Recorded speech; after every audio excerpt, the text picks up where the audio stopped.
Assalamualaikum warahmatullahi wabarakatuh. Salam lestari. Perkenalkan, saya Andre.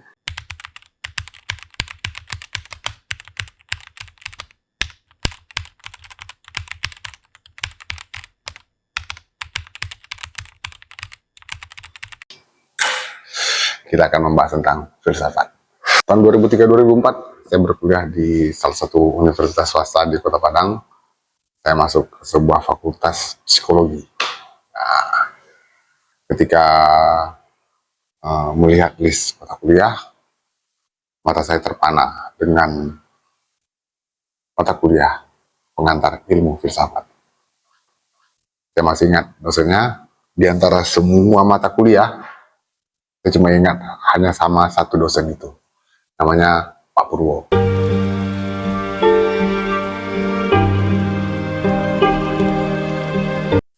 Dan yang luar biasanya adalah di psikologi itu ada dua kelas, psikologi A dan psikologi B. SMP saya udah banyak baca buku yang gak jauh-jauh dari dunia filsafat. Sebenarnya sampai sekarang dia adalah dosen idola saya. Walaupun saya nggak berhasil menyelesaikan kuliah psikologi, ya karena faktor di video saya sebelumnya yang udah saya ceritakan. Cukup dengan memaksa orang yang belajar pada saat itu untuk mencatat. Sekali catatan itu sampai 3 lembar sampai 4 lembar sekali belajar. Nah, suatu ketika yang saya pada saat itu lagi ngefans beratnya dengan ideologi yang dibawa oleh Karl Marx, bersepakatlah saya sama kawan saya Ricky dan satu lagi Fatah, kita sepakat bagaimana bikin kelas ini tidak ada agenda mencatat. Siapa yang senang? Ya kawan-kawan yang lain. Tapi sebelumnya memang di beberapa kelas dia ngajar begitu. Kalau memang tidak ada pertanyaan kritis atau tidak ada yang mau didiskusikan, dia akan memberikan atau memaksa mahasiswa untuk mencatat pelajaran dengan cara didikte. Dia tidak pegang teks, dia tidak pegang buku. Jadi saya tergelitik untuk call teman saya yang anak B, waktu itu saya di A gitu. Di kelas A sama anak-anak psikologi kelas B. Saya ajak ketemu di kantin, pesan kopi, saya minta dia keluarin catatan. Saya keluarin juga catatan punya saya. Tahu nggak luar biasanya? Letak titik dan letak komanya satu kata pun tidak ada yang salah, tidak ada yang berbeda. Wow, pertama kagumlah saya sama beliau. Ya, salah satu yang saya sesali bukan keluar dari kampus itu, tapi terputusnya akses saya untuk belajar dengan beliau. Semoga Pak Purwo nonton video saya. Di suatu ketika, saya dan Ricky coba pancing pemikiran beliau tentang Karl Marx. Tahu nggak? Dia menertawakan itu. Dia tertawakan itu, dia kasih pancingan. Sayangnya pada saat kami mau memulai diskusi itu, jam pelajaran selesai. Akhirnya kami lanjutkan diskusi di luar jam pelajaran. Persis kata-katanya saya tidak ingat, cuma yang saya tanamkan betul, Karl Marx itu sendiri sebenarnya mengadopsi ilmu-ilmu filsafat di atas sebelumnya. Jadi satu pelajaran yang berkesan buat saya dengan beliau adalah ketika beliau mengatakan perbedaan filsafat dengan saintis atau dengan ilmu pengetahuan. Ilmuwan itu menciptakan sesuatu, dia tidak mempertimbangkan kebijaksanaan dari apa yang dia temukan. Misal, dia menemukan nuklir. Ketika nuklir ini dijadikan sebagai pembangkit energi, itu hal bagus. Ketika nuklir itu dijadikan nanti alat untuk menghancurkan satu buah negara, itu juga bukan tanggung jawab moralis ilmuwan. Dia hanya menciptakan dari kemampuan otaknya, kemudian menciptakan sesuatu, dia tidak mempertimbangkan apa yang terjadi dengan hasil temuan-temuannya. Nah, perbedaan dengan filsafat atau dengan filsuf itu yang disebutkan oleh Pak Purwo adalah filsafat ketika menemukan sebuah ilmu pengetahuan atau sebuah keresahan yang akhirnya dia mendapatkan jawaban dari keresahannya itu, dia akan mempertimbangkan bahwa ini apa yang akan terjadi. Makanya ada landasan kebijaksanaan.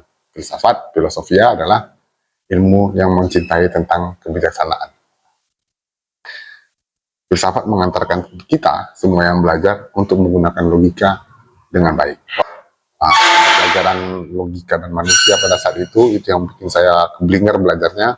Nggak sempat saya paksakan karena ya saya terlalu sibuk saat itu menjadi aktivis. Dan sekarang ramai tentang filsafat yang dilontarkan oleh Bung Ferry Irwandi.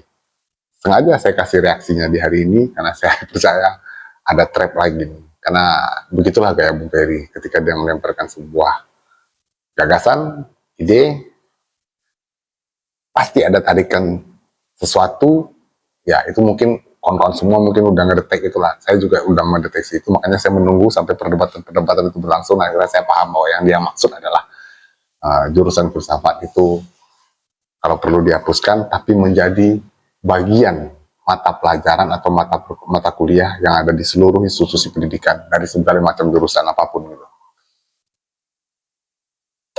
Nah, berarti yang dimaksudkan Bu Ferry itu sebenarnya sudah dilakukan di Fakultas Psikologi. Yang saya tahu, karena saya nggak pernah kuliah di banyak tempat. Saya tahunya kuliah psikologi. Waktu itu saya kuliah di Manajemen Informatika Cirebon, 1 semester, nggak ada pelajaran filsafat. Di psikologi sudah ada. Berarti maksud Bu Ferry adalah semua fakultas-fakultas yang ada di universitas tersebut, semuanya memiliki materi filsafat. Nah, jadi pendapat saya adalah, saya tidak sepakat. Ya, saya nggak mau terpantik untuk ikut berdebat, gitu. Karena ya, saya sendiri followernya Bung Ferry, baik di IG maupun di YouTube. Saya senang dengan cara dia berpikir, bagaimana dia mengoptimalkan isi kepalanya menjadi luar biasa, disupport dengan dia memiliki IQ yang mumpuni gitu. Dan yang luar biasa adalah ambisi dan cita-citanya dan konsentrasinya terhadap dunia pendidikan. Jadi saya memberikan argumen ini, saya membiarkan dulu, saya ikut follow, saya stalking terus apa yang terjadi sebenarnya, dan pas tebakan saya bahwa memang yang dia maksudkan adalah agar filsafat itu bisa dipelajari bukan hanya oleh orang-orang di jurusan filsafat. By the way, jurusan filsafat sendiri jangan di stop. Kenapa jangan di stop, jangan ditutup? Karena dari jurusan filsafat tersebut, kelak mereka yang akan jadi pengajarnya nanti di kampus-kampus yang lain. Di kampus-kampus dengan berbagai macam fakultas, dengan berbagai macam disiplin ilmu, baik eksakta maupun sosial, sarjana-sarjana filsafat inilah yang akan jadi pengajarnya nanti di sana.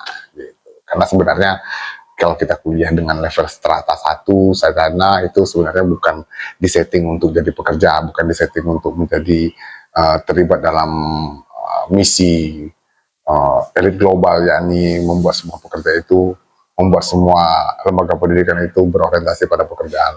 Karena jika semuanya sudah tersistematika menjadi pekerja semua, otomatis intelektual berpikir dan lain-lainnya tidak akan hadir dari situ.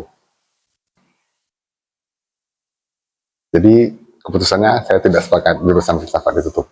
Karena walaupun saya sudah kelewat muda, tuanya masih belum, saya masih bermimpi untuk bisa kuliah di jurusan tersebut. Otak kita ini sebenarnya ajaib. Ketika kita yakin bisa mempelajari sesuatu, maka otak kita akan beradaptasi untuk mampu mempelajari dan menguasai hal tersebut. Salam revolusi, salam kebebasan, salam akal sehat.